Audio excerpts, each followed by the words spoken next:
Hello guys, today I'm going to show you how to add values into a dictionary and how to iterate over the dictionary. So first I'm gonna create dictionary.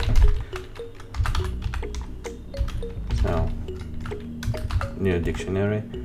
I'm gonna have a dictionary where will be key string and value string.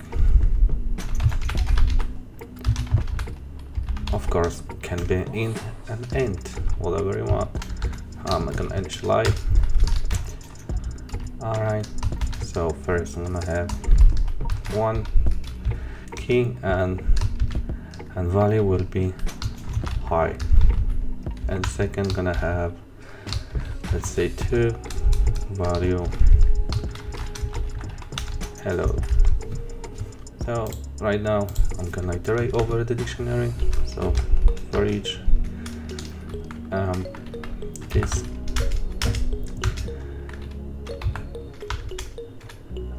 let's say I'm gonna cancel log, cancel WriteLine. Let's say that I'd like to show a value, all values. So I expect I'm gonna have a hi and hello.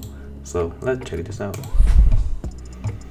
And that's it. As you can see, I've got a value hi and hello.